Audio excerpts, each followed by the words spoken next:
ശ്രീ ബലദേവ് എന്ന് പറയുന്ന എൻ്റെ പ്രിയപ്പെട്ട സഹ പാനലിസ്റ്റിന്റെ കയ്യിൽ നവംബർ മാസത്തിലെ 1000 രൂപ ഉണ്ടായിരുന്നു. ഈ 1000 രൂപയിൽ ചെലവ് കഴിച്ച് അദ്ദേഹത്തിന് 100 രൂപ മിച്ചം വെക്കാൻ കഴിഞ്ഞു. അതേ സമയത്ത് അത് നവംബർ മാസത്തെ കാര്യം കഴിഞ്ഞ് ഡിസംബറിലേക്ക് എത്തിയപ്പോൾ അദ്ദേഹം 1000 രൂപയുടെ കൂടെ 300 രൂപ കൂടി കടം മേടിച്ചു. അപ്പൊ 1300 രൂപയായി. ഈ 1300 രൂപയിൽ 1000 രൂപ ചെലവഴിച്ചിട്ട് അദ്ദേഹത്തിന്റെ കയ്യിൽ ബാക്കി 300 രൂപ ബാക്കി വന്നു. അപ്പൊ കഴിഞ്ഞ മാസം അദ്ദേഹത്തിന്റെ അടുത്ത് 100 രൂപയാണ്, പക്ഷെ ഈ മാസം 300 രൂപയാണ്.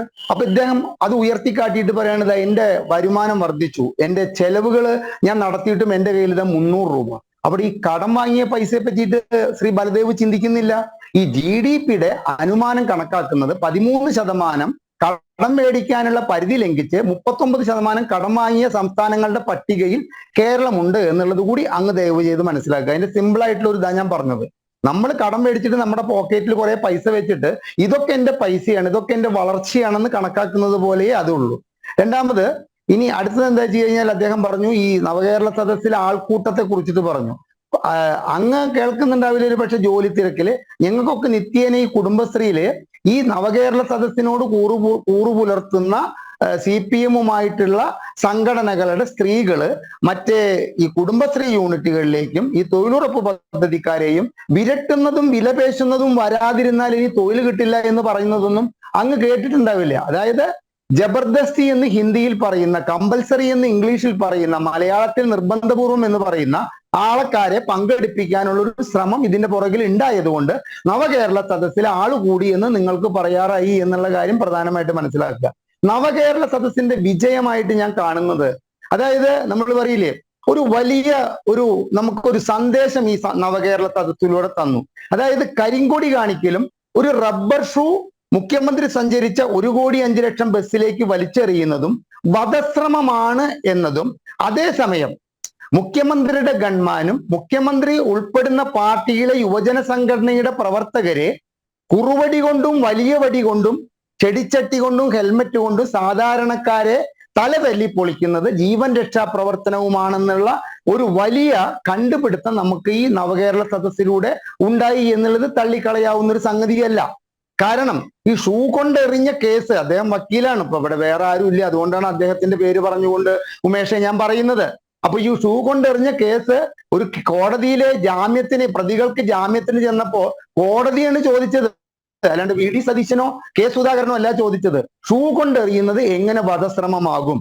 അതേ സമയത്ത് ഇന്ന് ആലപ്പുഴയിലെ ഒരു ജുഡീഷ്യൽ മജിസ്ട്രേറ്റ് കോടതി ഗൺമാൻ തല്ലിച്ചതച്ച കേസിൽ സർക്കാർ നടപടിയെടുക്കാത്തതിനെ വിമർശിച്ചുകൊണ്ട് കേസെടുക്കാനും പറഞ്ഞിരിക്കുകയാണ്. അപ്പൊ ഇതൊക്കെ ഈ നവകേരള സദസ്സ് കേരളത്തിലെ പൊതുജനങ്ങൾക്ക്, നികുതിദായകർക്ക് നൽകിയിട്ടുള്ള സന്ദേശങ്ങളിൽ വലിയ വലിയ സന്ദേശങ്ങളിൽ പെടുന്ന കാര്യമാണെന്നുള്ള കാര്യത്തിൽ നമ്മൾ മറക്കരുത്. പിന്നെ ഇന്ന് കേരളത്തിലെ ഉമേഷ ഒരു വളരെ ദുർദിനമാണ്. ജനകോടികൾ അംഗങ്ങളായുള്ള ഒരു പാർട്ടിയുടെ 2 പാർട്ടികളുടെ 2 മന്ത്രിമാരിന്ന് രാജിവെച്ചിരിക്കുകയാണ്. സത്യത്തിൽ ആ ദുഃഖമാണ് നിങ്ങൾ ഇന്ന് ചർച്ച ചെയ്യേണ്ടത്.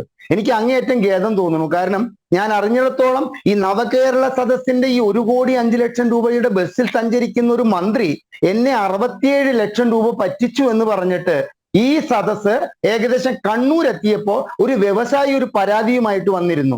എനിക്ക് ഈ നവകേരള സദസ്സിൽ 1,40,00,000 പരാതികളൊക്കെ ലഭിച്ചു എന്നുള്ളതിലെ എന്നെ ഏറ്റവും ഉത്കണ്ഠാകുലനാക്കുന്ന പരാതി അതാണ്. നിങ്ങളുടെ ഈ ബസ്സില് എന്നെ 67 ലക്ഷം രൂപ പറ്റിച്ചത്. അതും ആ കേസിന്റെ മെറിറ്റ് പറയുന്നത് എന്താ വെച്ചാൽ കീഴ്ക്കോടതി മുൻസിഫ് കോടതിയിൽ നിന്നും വിധിയായ പൈസ ഇങ്ങേരെ എനിക്ക് തരുന്നില്ല, അത് വാങ്ങിത്തരണം എന്ന് പറഞ്ഞ ആ പരാതി എന്തായി എന്നറിയണം. അപ്പൊ ഇത്തരത്തിലുള്ള തട്ടിപ്പുകാരായ മന്ത്രിമാരെയും കൊണ്ടിട്ടുള്ള യാത്രയുടെ ബസ്സില് വിമാനത്താവളം ഉണ്ടെന്നും ഹോട്ടൽ ഉണ്ടെന്നും ശ്രീ ബലദേവ് ഒരാളും പറഞ്ഞിട്ടില്ല.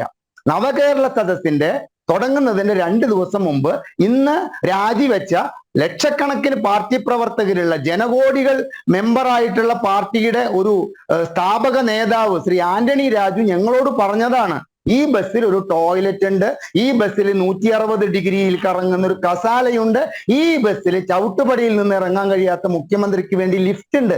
ഞങ്ങളും ഈ വാർത്താ മാധ്യമങ്ങളും ഇതിനപ്പുറം അതിൻ്റെ ഉള്ളിൽ എയർപോർട്ട് ഉണ്ട് എന്ന് പറയാനുള്ള മണ്ടത്തരമൊന്നും ഞങ്ങൾ കാണിച്ചിട്ടില്ല. ഇതൊക്കെ അതിൻ്റെ ഉള്ളിൽ ഉണ്ടായിരുന്നില്ലേ? പിന്നെ ഞങ്ങൾ വിഡ്ഢികളായത് എങ്ങനെയാണെന്ന് വെച്ചാൽ നവകേരള സദസ് എന്ന് പറയുന്ന 21 മന്ത്രിമാരുടെ ക്യാബിനറ്റ് ജനങ്ങളിലേക്ക് ഇറങ്ങി ചെല്ലുകയാണ്. അവരുടെ പരാതി സ്വീകരിച്ചിട്ട് താങ്കൾ ശ്രദ്ധിക്കണം, പരാതി സ്വീകരിച്ച് 15 ദിവസത്തിനകം ഞങ്ങൾ നടപടിയെടുത്ത് കാണിക്കാൻ പോവുകയാണ് എന്നാണ് പറഞ്ഞത്. 15 ദിവസം എന്ന് ഒഴിവാക്കി. അത് അവരുടെ നിൽക്കട്ടെ, നമുക്ക് അതിലേക്ക് എത്താം. നമ്മൾ അതിനു മുമ്പ് ഈ പരാതി സ്വീകരിക്കാൻ ഇറങ്ങുകയാണെന്ന് പറഞ്ഞിട്ട് കാസർഗോഡ് നിന്ന് കണ്ണൂർ എത്തിയപ്പോ ഈ പരാതികളുടെ എണ്ണം കൂടിയിട്ട് എന്താണ് ഉണ്ടായത്? നിങ്ങൾ മാധ്യമങ്ങൾ പറഞ്ഞത് അലങ്കരിച്ച പന്തത്തിൽ ഫാനും മറ്റുമിട്ട് പൗരപ്രമുഖരെ കൊണ്ടുവന്നിരുത്തുകയും അപ്പുറത്ത് തൊഴുത്തു പോലുള്ള ഒരു സംവിധാനത്തിൽ പരാതി നൽകാൻ വേണ്ടിയിട്ട് ഒരു അറേഞ്ച്മെന്റ് ഉണ്ടാക്കുകയും ചെയ്തപ്പോൾ ജനങ്ങളുടെ കണ്ണു തള്ളി. എന്നിട്ടാണ് ഒരു വിവരാവകാശ അപേക്ഷ RTIയുടെ 2000 അപേക്ഷ അയച്ച് മറുപടി വരുത്തിയ ഞാൻ, എനിക്ക് കഴിഞ്ഞില്ലല്ലോ എന്നുള്ളത് എനിക്ക് ദുഃഖമാണ്. ഒരു പൗരപ്രമുഖനാകാൻ എന്ത് ചെയ്യണമെന്ന് രാഷ്ട്രീയമുള്ള വ്യക്തിയാണെങ്കിൽ പോലും ഒരു അപേക്ഷ അയക്കേണ്ട ഗതികേടുണ്ടാക്കിയ സർക്കാരാണിത്. എന്ത് ജനങ്ങളെ 2 തട്ടിലാക്കി. പൗരപ്രമുഖർക്ക് രാവിലെ 16 കോഴ്സ് ബ്രേക്ക്ഫാസ്റ്റോട് കൂടിയിട്ടുള്ള ഭക്ഷണം കഴിഞ്ഞ ശേഷം അവരുമായിട്ട് സംവാദത്തിൽ ഏർപ്പെടുന്നു, അവർക്ക് പറയാനുള്ളത് കേൾക്കുന്നു. പൊതുജനം എന്ന കഴുത ഈ ക്യൂവിൽ നിന്ന് കൊണ്ട് കൊടുക്കുന്ന പരാതി ഏത് വകുപ്പിലേക്ക് അയക്കണമെന്നറിയാതെ ഈ പരാതി സ്വീകരിക്കുന്നവർ പരിഭ്രാന്തരാകുന്നു. കുറെ പരാതി ഒരു കാനയിൽ നിന്ന് കിട്ടുന്നു. എന്തിനായിരുന്നു ഈ നാടകം? താങ്കൾ ഇവിടെ ചർച്ചയിൽ പറഞ്ഞൊരു കാര്യമുണ്ട്, ഇന്ന് വരെ ആരും ചെയ്യാത്തത്. അങ്ങനെയൊന്നും പറയരുത്. നായനാര് ചെയ്തിട്ടില്ലേ? ശ്രീ ബലദേവ് നായനാര് എല്ലാ ഞായറാഴ്ചയും ഫോണിൻ പരിപാടി എന്ന് പറഞ്ഞ് ചിരിച്ചു കളിച്ച് ഒരു പ്രതിപക്ഷ പാർട്ടികളുടെ യുവജന സംഘടനയുടെ നേതാക്കന്മാരെയും പ്രവർത്തകരെയും തല തല്ലിപ്പൊളിക്കാതെ പറയാനുള്ളത് ക്ഷമയോടുകൂടി കേട്ട് അദ്ദേഹത്തിൻ്റെതായ തമാശ രീതിയിൽ മറുപടി പറഞ്ഞ് പ്രശ്ന പരിഹാരങ്ങൾ ഉണ്ടാക്കിയിട്ടില്ലേ? അടുത്തൊരു സെക്രട്ടറിയെ വെച്ച് എഴുതിയിരുത്തിക്കൊണ്ട്. അതുപോലെ തന്നെ കരുണാകരൻ, മറ്റേ നായനാർക്ക് മുമ്പ് കരുണാകരൻ, എനിക്ക് അതിന്റെ അദ്ദേഹം പേരിട്ട പേരെനിക്ക് ഓർമ്മ വരുന്നില്ല, അദ്ദേഹം നടത്തിയിട്ടില്ലേ? എന്തിനെ? ഒരു സ്റ്റേജിൽ രാത്രി 3 മണി വരെ നിന്ന് 2 പഴവും 1 കുപ്പി വെള്ളവും കഴിച്ച് ഉമ്മൻചാണ്ടി നടത്തിയ ജനസമ്പർക്ക പരിപാടിയെ തകർത്ത് ഉമ്മൻചാണ്ടിക്കുള്ള ഇമേജ് കളയാനല്ലേ ഈ ഇറങ്ങിത്തിരിച്ചത്? കോട്ടയത്ത് വന്ന ഒരു MP സാക്ഷി നിർത്തിയിട്ട് ഞങ്ങൾ പരാതി പറയാൻ, പരാതി കേൾക്കാനല്ല വന്നിരിക്കുന്നത്, ഞങ്ങൾക്ക് വേണമെങ്കിൽ നിവേദനം തന്നുകൊള്ളൂ, അല്ലാതെ ഞങ്ങൾ ആരിൽ നിന്നും പരാതി സ്വീകരിക്കാനുള്ള ഒരു പരിപാടിയല്ല എന്ന് ഈ മുഖ്യമന്ത്രിക്ക് വിളിച്ചു പറയേണ്ടി വന്നു എന്ന് പറയുമ്പോൾ അത് കേരളത്തിലെ 3,40,00,000 ജനങ്ങളുടെ മുഖത്ത് നോക്കിയിട്ടുള്ള ഒരു കൊഞ്ഞനം കുത്തലായിരുന്നില്ലേ ശ്രീ ബലദേവ്? എന്തിനു വേണ്ടിയായിരുന്നു നിങ്ങൾ ഈ തദ്ദേശ സ്വയംഭരണ സ്ഥാപനങ്ങളിൽ നിന്നും സഹകരണ സ്ഥാപനങ്ങളിൽ നിന്നും പണം പിരിച്ച് ഈ പരിപാടിക്ക് ഇറങ്ങിയത്? ഇവിടുത്തെ പൗരപ്രമുഖരുമായിട്ട് ആശയവിനിമയം നടത്താനാണോ?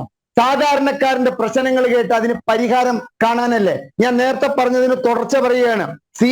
ശ്രീ സി അച്യുതമേനോൻ എന്ന് പറയുന്ന മഹാരഥനായ കമ്മ്യൂണിസ്റ്റ് 6 കൊല്ലത്തിന്റെ ഭരണശേഷം തൃശ്ശൂർ കോട്ടപ്പുറത്തുള്ള അദ്ദേഹത്തിന്റെ വീട്ടിൽ നിന്ന് നിത്യേന വൈകുന്നേരം 5 മണിക്ക് തേക്കിൻകാട് മൈതാനത്തിലേക്ക് നടന്നു പോയിരുന്നു. ഞാൻ അന്ന് 16 വയസ്സുള്ള ഒരു കുട്ടിയാണ്.